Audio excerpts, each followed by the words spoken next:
हाय दोस्तों, horror series की ये मेरी पहली वीडियो है। तो आप वीडियो को पूरा देखिएगा और देखने के बाद आप मेरी गलती को या ये कहें कि मुझे नेक्स्ट वीडियो में क्या इम्प्रूवमेंट करना है, कमेंट के माध्यम से बता सकते हैं। तो चलिए हम आपका वक्त ज़ाया नहीं करते और सीधे कहानी में लेकर चलते हैं। दोस्तों, मैं आज आपको 2 हॉरर स्टोरी शेयर करने वाला हूँ। पहली स्टोरी शेयर की है शिवम जी ने और दूसरी स्टोरी को शेयर की है कैलाश नाम के व्यक्ति ने। तो सबसे पहले मैं इन दोनों शख्स को धन्यवाद देना चाहता हूँ। यदि आप भी मुझे अपनी आप बीती स्टोरी शेयर करना चाहते हैं तो आप मेरे इंस्टाग्राम आईडी पर भेज सकते हैं। इंस्टाग्राम आईडी है शुभम तिवारी 645। तो चलिए पहली कहानी की तरफ बढ़ते हैं। बात तब की है जब शिवम अपने दोस्तों के साथ पीपल के पेड़ के पास खेलने जाया करता था, जिसकी शाखाएं बड़ी ही डरावनी, लंबी लंबी ऊपर से नीचे तक थी। पेड़ देखने में इतना भयानक लगता था कि मेरे तो उस दिन के घटना के बाद रोंगटे ही खड़े हो जाते हैं। उस पेड़ की शाखाएं कम से कम आधे बीघे में फैली हुई थी। उस पेड़ की शाखाओं पर हम झूले की तरह झूला करते थे। उस पेड़ की छाया इतनी घनी थी कि सारे पंछी उसी पे बैठा करते थे और हम लोग गर्मियों में उस पर जाके झूलते थे। हम लोगों को बड़ा मज़ा आया करता था। वैसे उस पेड़ के बारे में लोग कहा करते थे कि उस पेड़ पर भूत रहते हैं, पर हम बच्चे कहाँ किसी की मानते थे, बस रोज़ खेलने को चल दिया करते थे। एक बार की बात है, दोपहर का समय था। शिवम अपने 2 दोस्तों के साथ पीपल के पेड़ के पास रोज़ाना की तरह खेलने जाता है। उन लोगों ने प्लान बनाया कि हम लोग ऊंचाई पर जाके छिप जाते हैं और जैसे ही इस पीपल के पेड़ के पास कोई आएगा तो हम उसे भूत बनकर डराएंगे। और हमने अपने अपने पेंट में कुछ पत्थर भर के ऊपर की ओर चढ़ जाते हैं। दोस्तों, एक बात और बता दूं कि उस पेड़ से 2 खेत दूर एक कुआं था, जिसके आसपास कोई नहीं रहता था। हाँ, उस कुएं के पास एक रस्सी और बाल्टी ज़रूर रहती थी, जिससे हम लोग खेलने के बाद उस रस्सी और बाल्टी से पानी भरकर पिया करते थे। 1 बजे का टाइम था जब हम लोग इंतज़ार करके थक गए थे। कोई भी उस पीपल के पेड़ के पास नज़र नहीं आ रहा था। जब कोई नहीं आया तो मेरा दोस्त कहता है, चलो पानी पी कर आते हैं। मैंने कहा, मुझे प्यास नहीं लगी है, तुम दोनों जाकर पी आओ। इतना कहते ही वे लोग पानी पीने चले जाते हैं। दोपहर का समय था, सूर्य अपनी फुल तपन पर था और ज़ोर ज़ोर से लू चल रही थी और हवा के गोल गोल झुंड बनकर धूल उड़ाते हुए आ जा रहे थे। एक ऐसा ही हवा का गोला मैंने पीपल की ओर आते हुए देखा। वो बड़ी धूल उड़ाती हुए आया और पीपल के सारे पत्ते खर-खर की आवाज़ करने लगे और कुछ टूट के गिरने लगे। धूल की वजह से मेरी आंखें बंद हो गई थी। सारे पंछी उड़ गए। मैंने जब आंखें खोली तो क्या देखता हूँ कि एक काली सी शक्ल का, बड़े बड़े बालों वाला और इतना डरावना इंसान मेरे सामने वाली डाली पर बैठा है। एकदम से डर के मारे मेरे हाथ पैर छूट गए और मैं नीचे जा गिरा। नीचे गिरते ही मैं बेहोश हो गया। जब मेरी आंखें खुली तो मैं क्या देखता हूँ कि मेरे दोस्त पानी पीकर लौट आए हैं। मुझे उठाकर उन्होंने मुझे नीचे बिठाया। पीपल के पत्ते काफ़ी इकट्ठे हुए थे, इसलिए मेरे ज़्यादा चोट नहीं लगी। बस मेरे पैर से थोड़ा सा खून निकल आया था। जब मेरे दोस्तों ने पूछा कि क्या हुआ तो मैंने उन्हें बताया कि अभी इस पेड़ पर मैंने भूत देखा है। सारे दोस्त समझ रहे थे कि शिवम उन्हें डराने की कोशिश कर रहा है।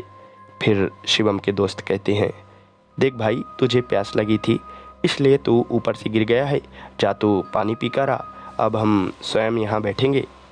उनकी जिद की वजह से मुझे पानी पीने जाना पड़ा। मैं वैसे भी डरा हुआ था और मेरे हाथ पैर काँप रहे थे। मैं मन ही मन में सोच रहा था कि बस आज मैं यहाँ से निकल जाऊँ, कल से मैं यहाँ कभी नहीं आऊँगा। फिर मैंने बाल्टी उठाई और कुएं में डाल दी। जैसे ही कुएं में बाल्टी पहुंची, एकदम से आवाज़ आई और वो आवाज़ ऐसे लग रही थी जैसे कोई पानी में बार बार कूद रहा हो। मैं और ज़्यादा डर गया।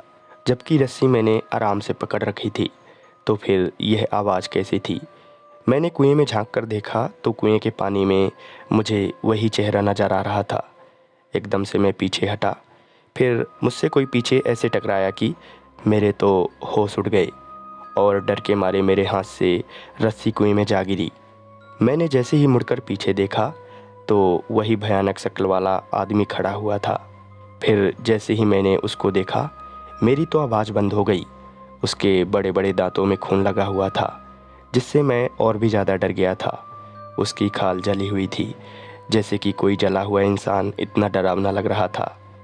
मेरी तो बस आंखें खुली हुई थी, शरीर में कोई जान नहीं थी। और कुछ देर बाद मैं बेहोश होकर गिर पड़ा। मेरे दोस्त सोच रहे थे कि यह अब तक क्यों नहीं आया। आधे घंटे बाद जब मेरी आंखें खुली तो मैंने देखा कि मैं पीपल के पेड़ के नीचे पड़ा हूँ। तो मैं और ज़्यादा डर गया कि मैं यहाँ कैसे आ गया। मुझे तो कुछ समझ में नहीं आ रहा था। और जैसे ही मैं खड़ा हुआ तो देखा कि मेरे दोस्त खड़े हुए थे और कह रहे थे, भाई लगता है तेरी तबीयत ठीक नहीं है, तुझे पहले बताना चाहिए था। हम पानी ले आते, कहीं तू कुएं में गिर जाता तो हमारे घर वाले तो हमें भी जान से मार देते। मैंने उन्हें बताया कि मेरी तबीयत खराब नहीं है, मैंने सचमुच भूत को देखा है। उन लोगों को मेरे ऊपर विश्वास नहीं हो रहा था, क्योंकि मैं हमेशा यही कहता था कि भूत नहीं होते हैं। इसलिए वे लोग मेरे ऊपर विश्वास नहीं कर पा रहे थे। अब तक ये सब होते होते 2 बज चुके थे। इतने में ही एक दोस्त बोलता है, अरे चलो चलो, भूत वूत कुछ नहीं होते, शिवम हम लोगों को डरा रहा है, चलो पेड़ में चढ़ते हैं और लोगों को डराते हैं और शिवम को भी साथ में ऊपर चढ़ा लेते हैं। मुझे डर तो बहुत लग रहा था, लेकिन मैं दोस्तों के कहने पर पेड़ के ऊपर चढ़ जाता हूँ। इतने में ही कुछ लोग पेड़ के नीचे से निकलते हैं। मैं तो समझ गया था कि यह कोई इंसान नहीं बल्कि भूत है, लेकिन मेरे दोस्त इस चीज़ को नहीं समझते थे और उसके ऊपर पत्थर चलाने लगते हैं। और पत्थर चलाते ही एक जोर से हवा का झोंका आया और सारे पीपल के पेड़ को हिलाकर रख दिया। उसके सभी दोस्त रोने लगे। उनको यह बात समझ में आ गई थी कि जिनके ऊपर उन्होंने पत्थर चलाया है वह एक भूत है। अब तीनों लोग जल्दबाजी में डर के मारे पेड़ से कूदने लगे। इतने में शिवम का पैर फिसल गया और वह पेड़ से गिर गया। शिवम के दोनों दोस्त घर की ओर भागने लगे, लेकिन शिवम वहीं पड़ा रह गया। कुछ दूर भागने के बाद उसके दोस्त थक जाते हैं और पीछे मुड़कर देखते हैं तो शिवम धीरे धीरे कदमों से आ रहा था। शिवम की आंखें पूरी तरह से लाल हो गई थी और उसके बाल बिखरे हुए थे। वे दोनों लड़के फिर भागने लगते हैं और अपने गांव के चबूतरे में जाकर बैठ जाते हैं। इतने में ही शिवम के चाचा आते हैं और वे लोग फिर शिवम के चाचा से सारी बातें बता देते हैं। उनके चाचा को बहुत गुस्सा आता है और वे कहते हैं, मैंने तुम लोगों को कितनी बार कहा है वहाँ खेलने मत जाया करो, लेकिन तुम लोग मानते ही नहीं हो। अब तुम लोग इसका भुगतान करो। कुछ देर बाद शिवम भी आकर चबूतरे में बैठ जाता है और राजू के चाचा बिना देरी किए गांव के सबसे पुराने पंडित को बुला लाते हैं। पंडित जी उस चबूतरे में बैठते हैं और अपने सामने शिवम को भी बैठाते हैं। फिर पंडित जी सबसे पहले मन ही मन मंत्र का जाप करते हैं। फिर पूछते हैं, बताओ तुम कौन हो और तुम क्या चाहते हो। शिवम के अंदर जो भूत था वह कहता है, मेरा नाम सुरेश है और मेरा पीपल के पेड़ के पास 2 पहिए वाहन से एक्सीडेंट हो गया था।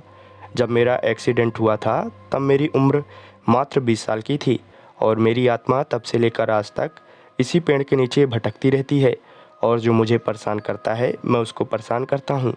ये बच्चे रोज़ाना दोपहर में आकर मुझे परेशान किया करते थे और मुझे सोने नहीं देते थे, इसलिए मैंने इनको डराया और पकड़ लिया।